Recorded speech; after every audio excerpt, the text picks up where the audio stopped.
a vibrant and loving young mother. She was just an awesome person. She had a little feisty side to her because of the redhead, but she was always looking out for everybody else.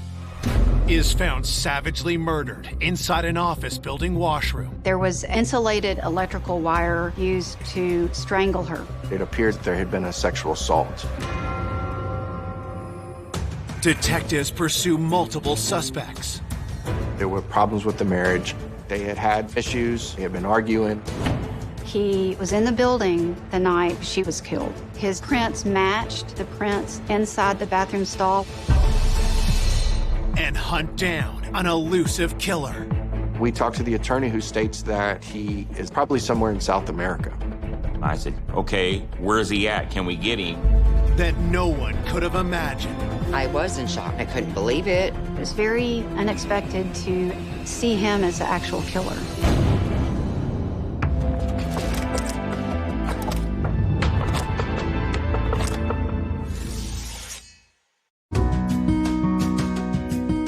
Known for its live music scene, Austin, Texas is also one of the safest big cities in the country.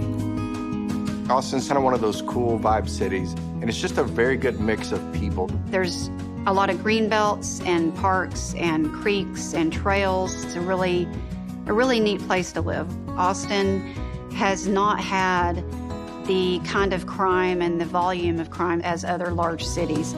People do typically feel safe. But in 1983, the town is rocked when a local businessman makes a gruesome discovery. In the early morning hours of September 20th, 1983, the Austin Police Department received a 911 call. One of the tenants of an office complex had come in the morning and discovered things were out of place. There was a cleaning cart out in the hallway, so he went to try to find out if anyone else was still in the building. He did discover a deceased female in the upstairs men's restroom. The 911 caller did not know her name, but he recognized her as the woman who did clean the building. Police are dispatched to the scene. When we located the female victim in the men's restroom, she was positioned inside of the stall. She was undressed. There was insulated electrical wire that had small loops tied on the ends of them. Detectives believed that electrical wire was used to strangle her and be the cause of her death. It appeared, because she had no defensive wounds at all, that the killer came up from behind and surprised her. Everything in the crime scene suggested that this was a violent attack. There was wet toilet paper inside of her nose and her mouth. It stands to reason the killer put that in her mouth and her nose after he strangled her to ensure that she was good and dead. There was a bodily fluid and a clothing that made it appear as if she was drug across the floor. Her clothes were scattered amongst the restroom, and it appeared that there had been a sexual assault.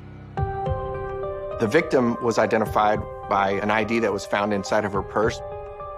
She was Lori Stout, a 22-year-old female from Austin. While forensics collect samples, investigators look for other evidence left behind by the killer. A significant fingerprint was located in the men's stall of the restroom. When dragging her in there, a person would almost have to brace themselves on the wall of the inside of the stall. The print inside the bathroom stall matched a print on the second floor fire escape. So the two of those were pretty significant. Had the killer fled through the fire escape after committing the murder? Detectives head down to the parking lot looking for more clues.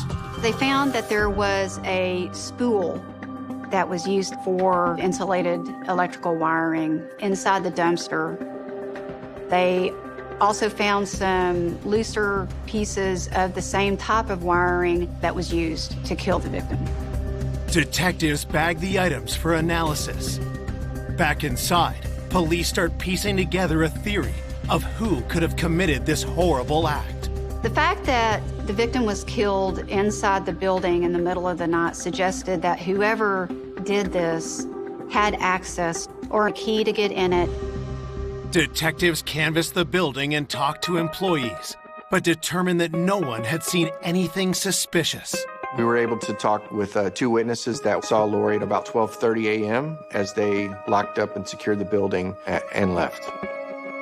We know that she was last seen alive around 12:30 in the morning, and the employee at the building discovered her body around 8 a.m. So she died sometime during that time frame. Just as investigators are finishing up, a frantic man arrives at the scene. He identifies himself as Gary Stout and demands to know where his wife Lori is. Gary Stout told detectives he woke up that morning and discovered that his wife was not home yet from work. He got worried and he drove up to the building, which was a short distance away, and discovered her car still in the parking lot, but it was surrounded by numerous police cars. It was at that point that the police spoke with him and broke the news that his wife was found dead. He was obviously traumatized by what had happened.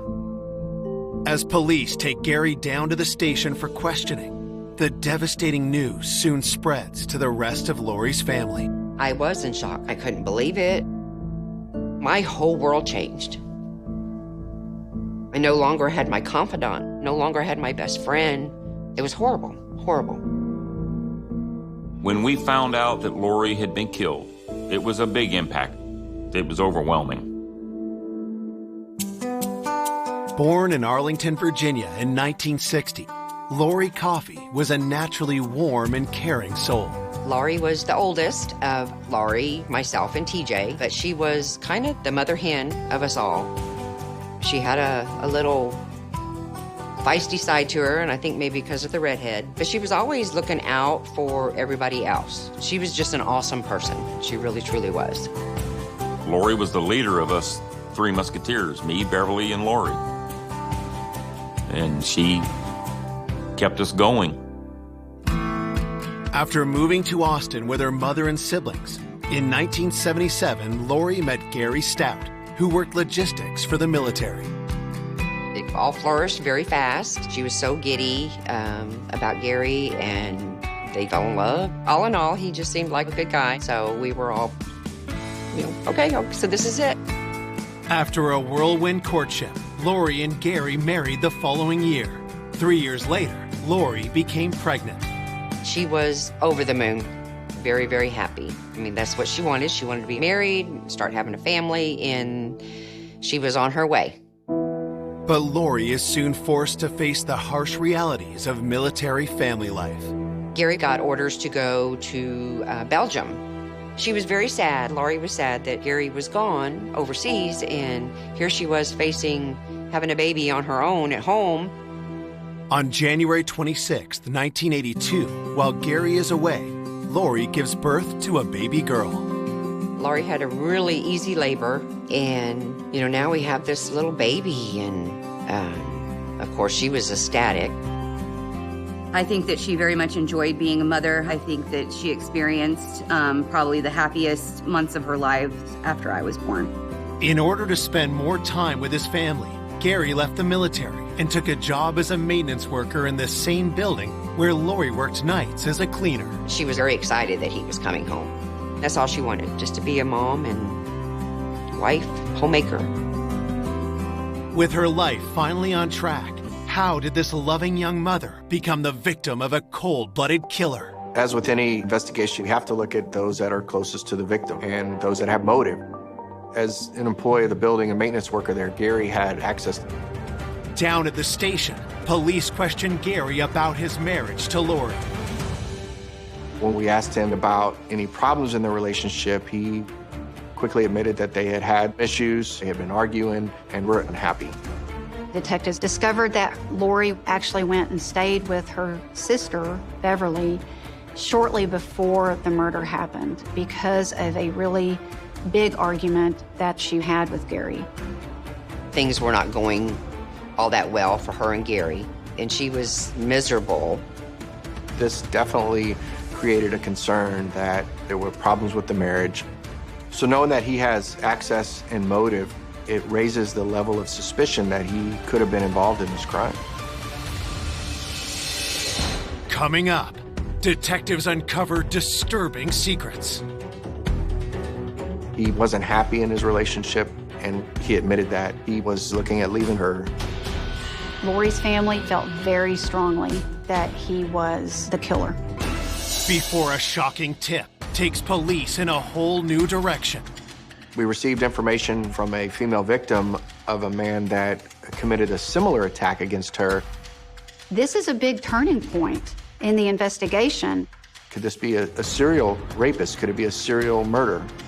And has detectives risking it all to catch a killer.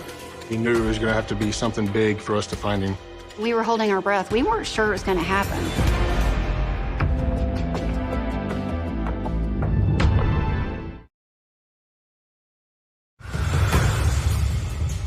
Police investigating the murder of 22-year-old mother Lori Stout are questioning their first suspect, her husband Gary. When Gary was being interviewed, he was very forthcoming about the poor state of his marriage with Lori. So it was a little bit of a red flag. At this point in the investigation, we need additional information about problems that may be in their relationship. Lori and Gary were happy. When they first got married, she was proud to be a wife. That's all she wanted. But things changed when Gary returned from overseas. Lori wanted it to just be like it was before he left, and unfortunately that was not the case. So knowing the family's account of their relationship as well, knowing that it was a volatile relationship, that created concern that he could have been frustrated with Lori and committed this type of act. When detectives press Gary for details about why his marriage was falling apart, he makes an alarming confession. He admitted that he had actually had an affair and was looking at leaving Lori. Gary tells detectives that he met a woman while overseas and that she had since come to visit him in Austin. At this point, the detectives are wondering, does Gary want Lori out of the picture given the very bad state of their marriage and the fact that he wants to be with this woman he's having an affair with? Gary explains that he ultimately chose to stay with Lori, but detectives become even more suspicious after they ask him for an alibi. He stated that the night before, he and Lori had an argument, so she went and slept on the couch. At one point, she finally just got up in the early morning hours, went to work. Gary did not have an alibi that we could confirm. He was at home with the young child, asleep. He could have left his house, gone up to the building, and come back. That would not be something we could verify. So the marital difficulties, and now we've got a big fight, and Gary having access to the building. He's somebody that they're looking at pretty hard. Detectives ask Gary to provide samples of his blood and fingerprints to be compared with evidence found at the crime scene. He was cooperative with us. He provided samples that were requested. Looking further into Gary's movements leading up to the murder, investigators reach out to his boss at the office building. The manager of the building informed the detectives that Gary had fixed a water heater the day before Lori was killed. And he used the same type of electrical wiring that was used to kill Lori. This was another extremely big flag in the case. All these things together really raised the suspicion that this is the guy. As police wait for forensic testing results, Lori's autopsy report comes in. Lori's cause of death was in fact strangulation, and that seemed to match the ligature found at the scene. What was determined is that a sexual assault had taken place. They were able to get a sample of semen. However, this is 1983, so there was no DNA testing available. In order to do any comparison, we used blood type antigens. This kind of evidence is helpful in narrowing down the field of suspects. When we found out how Lori was actually killed, it was disturbing. First thought to my mind, one sick individual.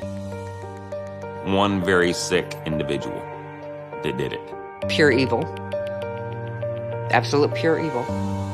Detectives eagerly receive the results of Gary's fingerprints and blood tests, but they are far from conclusive. Gary's fingerprints did not match the one inside the stall, but did match prints in the building. But he has access to the building and he is working there. His blood type, it matches the type found in the semen, But of course, Gary is married to Lori, so it's another piece of evidence that can go both ways.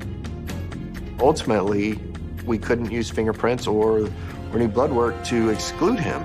Running out of options, detectives try one last method to get to the truth. Gary Stout was provided an opportunity to take a polygraph. During that interview, he was asked if he was responsible for the murder of Lori, and he advised he wasn't. The results of that polygraph indicated that he was being truthful and there was no deception. Detectives were surprised that Gary passed the polygraph. Now, detectives have motive, they have access, but no evidence conclusively to show that Gary is in fact the killer. With nothing to hold him on, Gary is free to go. At this point, Gary is not ruled out as a suspect, but he takes a little bit more of a backseat. Looking for new leads, investigators turn their focus back to the numerous employees who work at the building where Lori was killed. What's difficult, particularly about a public space like this, is so many people have access. We talked to everybody that was a tenant in that building and started working our way through that process. Many of those folks were excluded based on fingerprints, evidence, everything else that could really put them to the side. But police learned that the building's tenants weren't the only ones who had access that night. We discovered that registration was being conducted from the University of Texas's satellite location at this office complex. And they stayed late after hours so that folks could come after work, sign up late into the evening. So this was definitely something of interest for us.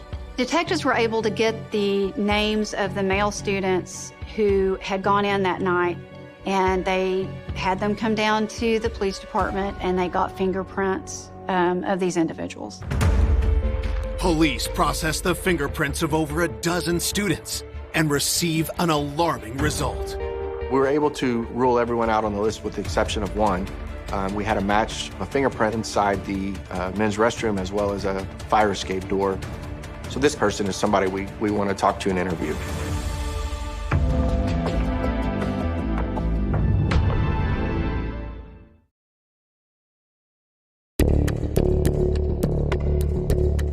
Detectives investigating the brutal murder of Lori Stout have just matched a set of crime scene fingerprints with someone who was in the building that night. The University of Texas was having a sign-up registration at this satellite campus, which allowed people to come after hours in the evenings after work in order to get signed up for classes. So we start going through the list of registrants. Detectives were able to determine that there was one student whose prints matched the prints inside the bathroom stall where Lori was found, and also on the fire escape door on that second floor. That individual was identified as Robert Van Weese, and he was 18 years old. Investigators interview Robert about his movements on the night Lori was killed. He told us that he had been there for registration, and on his way out, he used the men's restroom upstairs. Once he was done in the restroom, he exited the fire escape because it was closer to where his vehicle was parked, and which would explain why his fingerprints were found in the men's stall and the fire escape door. Robert Van Weese did acknowledge that he saw the cleaning lady, which was our victim, Lori, after using the bathroom on the second floor before he exited the building. Robert tells detectives that he left the building at around 12:15 a.m. Before investigators look to verify his story, they ask Robert for a blood sample to compare to the semen found at the crime scene. Robert Van Weese was cooperative. He gave the blood sample at the time, and the detectives submitted it for testing.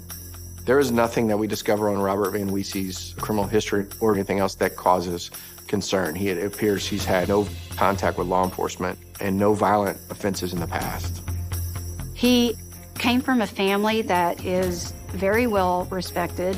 His parents are pretty well-known surgeons in the Austin area. There didn't seem to be anything that would suggest him to behave in this kind of violent way. While they wait for the results, detectives look for anyone who can corroborate Robert's story.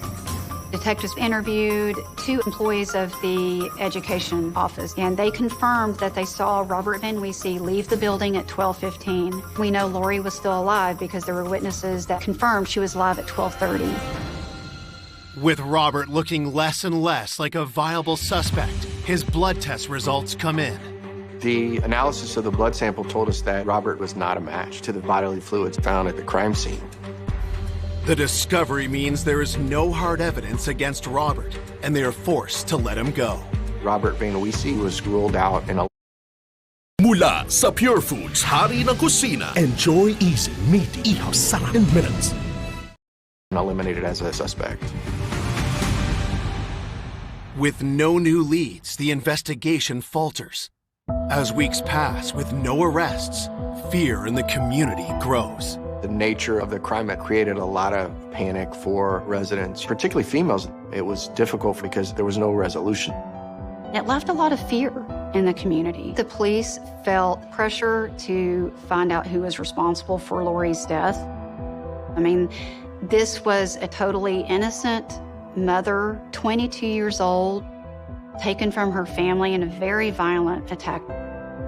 The people in and around that area where she was killed, they were interested in knowing what was going on. It was tough on our family. It is very frustrating. There's somebody out there that has taken a life, and you want that person to be held accountable.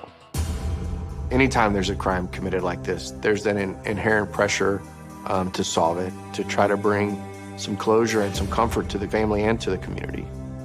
A person that could do something like this, that's not somebody that's going to stop at that one act. Typically speaking, that person is going to continue to hurt other people. We're always worried that, you know, he can continue to commit these kind of acts until he's brought to justice. 1 month after Lori's murder, police receive a promising new lead. We received information from a female victim of a man that committed a similar attack against her.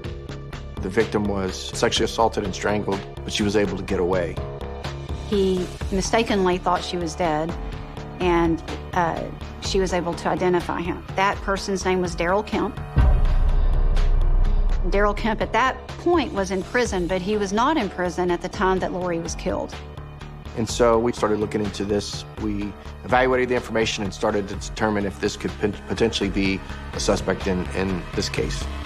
Police dig into Daryl Kemp's background and discover a disturbing pattern. It's determined that Daryl Kemp committed an attack in 1960, similar, where the victim was sexually assaulted and strangled. He was convicted for the rape and murder of a woman named Marjorie Hipperson in California. He did receive the death penalty for that. But later on, the death penalty got overturned. Ultimately, he was released and paroled in 1978.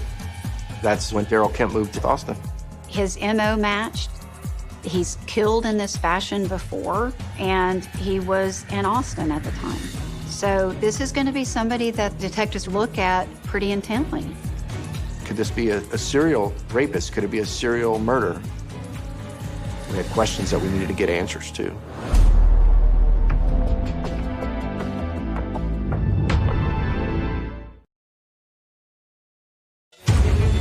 One month after young mother Lori Stout was found raped and murdered in a bathroom stall, police are investigating a tip that she was the victim of convicted serial killer Daryl Kemp. Detectives at this time were thinking that Daryl Kemp was a strong possibility as a suspect because of the similar MO, which was sexual assault and strangulation. Investigators learn that although Daryl is currently in jail for an unrelated crime, he was a free man at the time Lori was killed. Detectives head to prison to question him.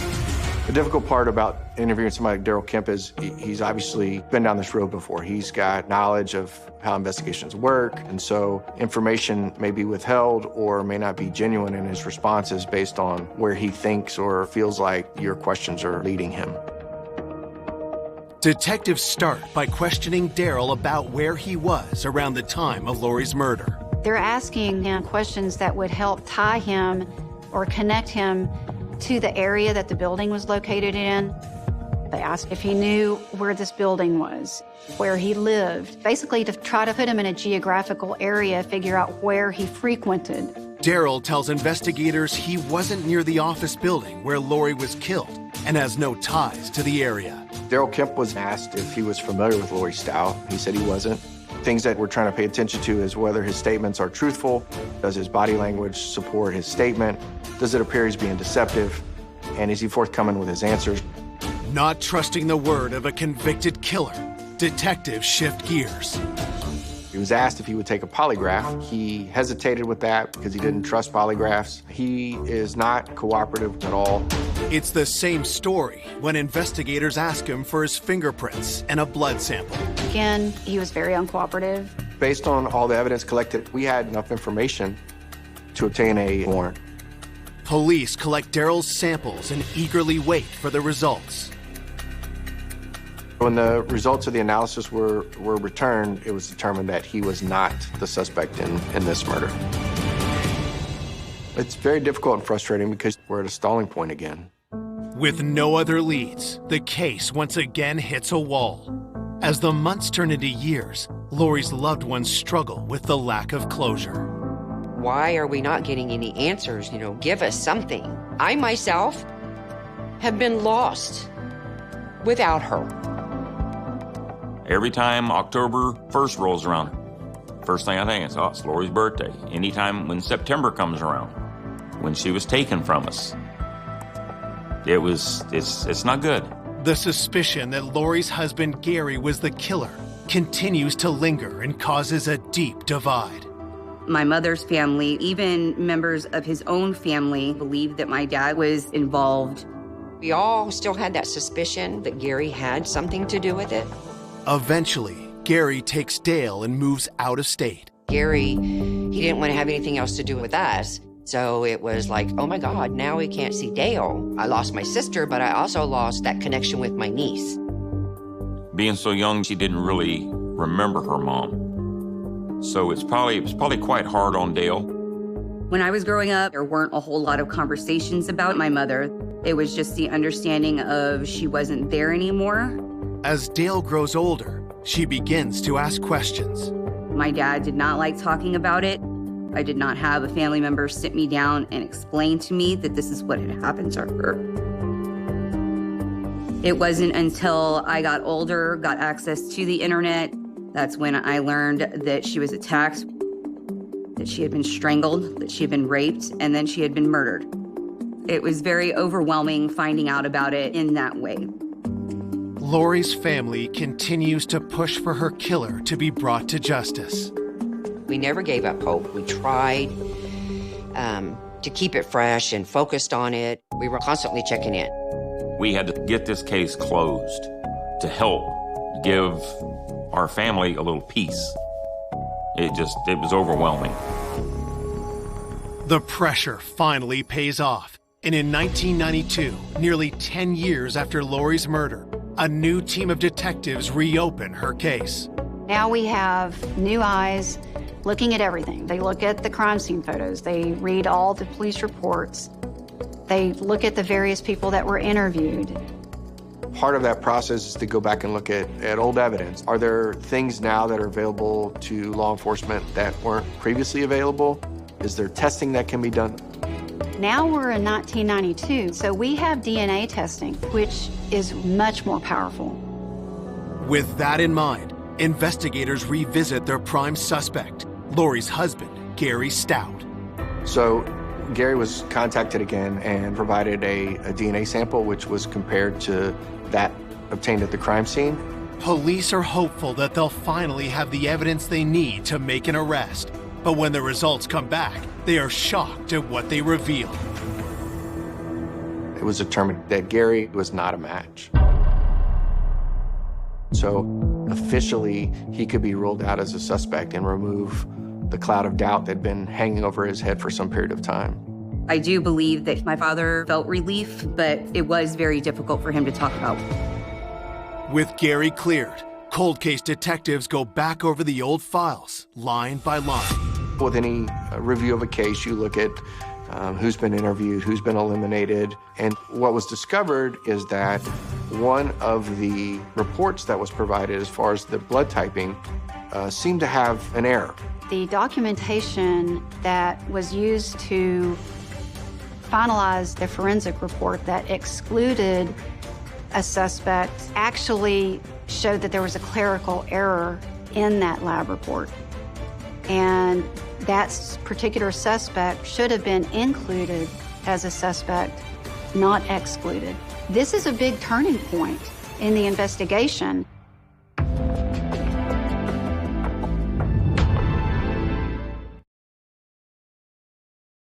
10 years after wife and mother Lori Stout was savagely murdered, cold case detectives have unearthed a stunning error in the results of a blood test.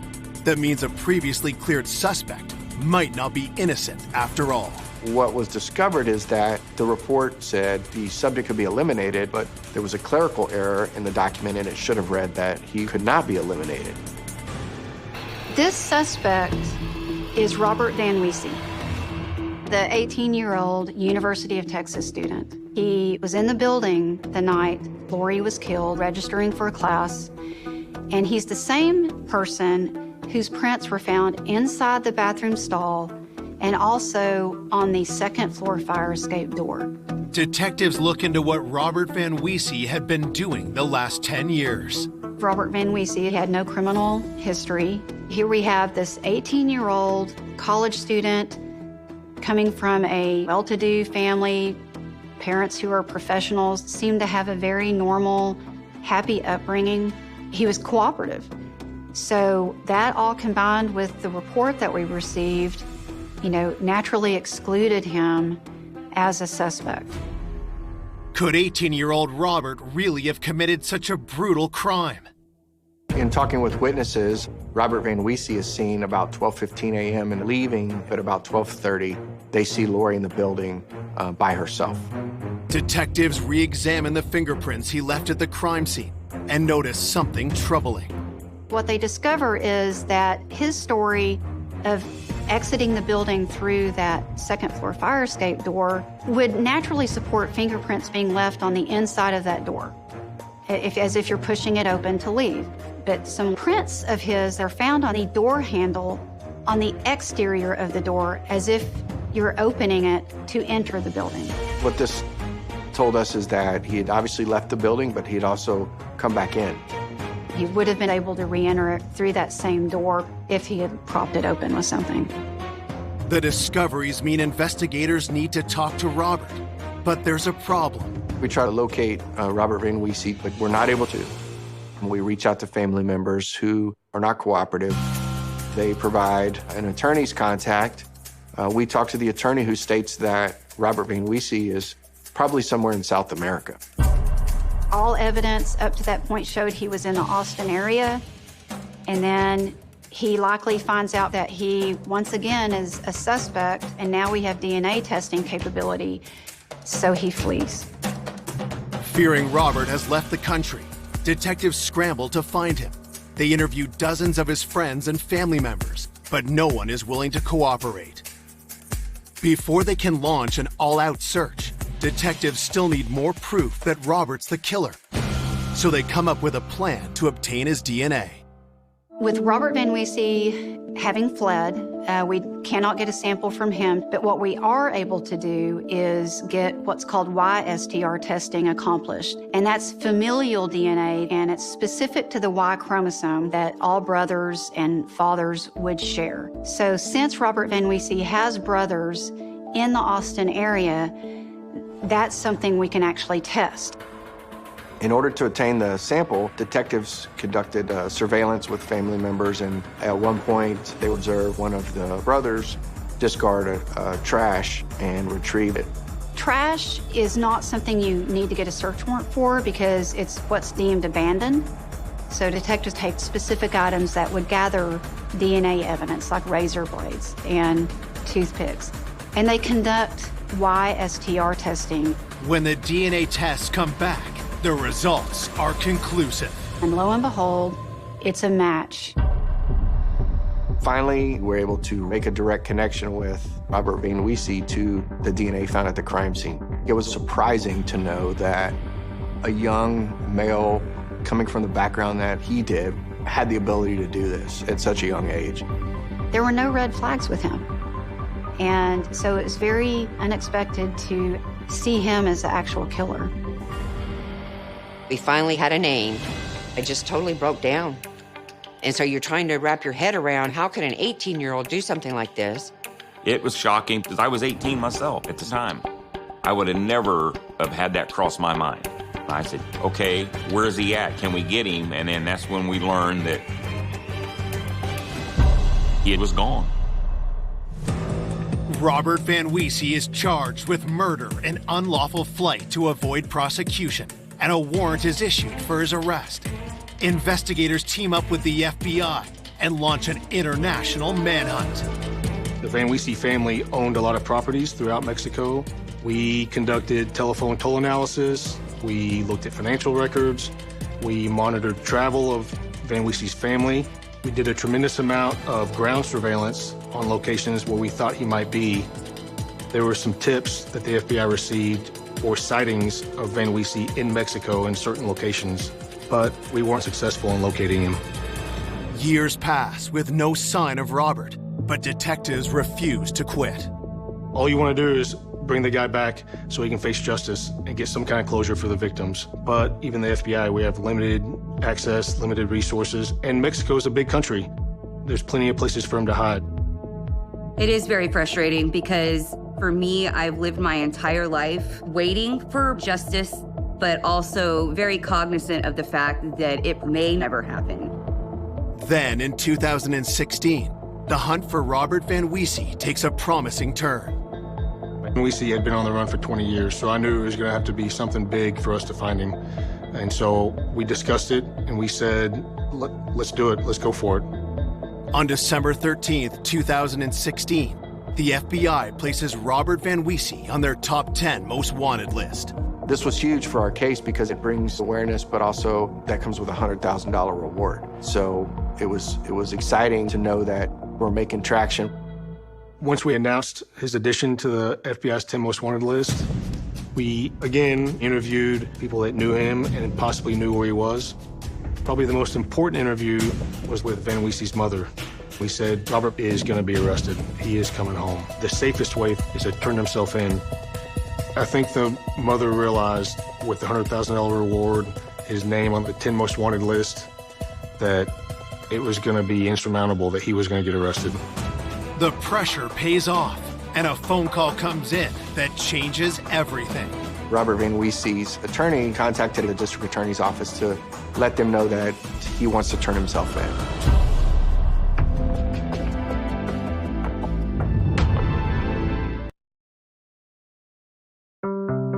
33 years after the murder of Lori Stout, her elusive killer, Robert Van Wiese, is ready to return to the U.S. to face justice. Robert Van Wiese's lawyer contacted the district attorney's office and started to inquire about possible surrender with a plea bargain agreement.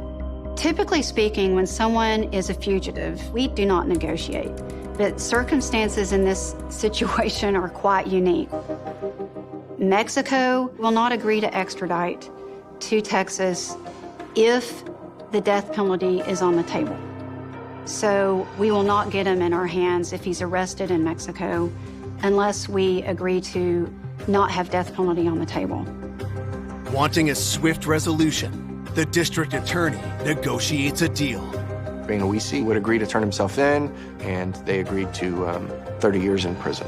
On January 26, 2017, police head to the Mexican border to meet Robert. The plan was for him to surrender, but we were holding our breath. We weren't sure it was going to happen.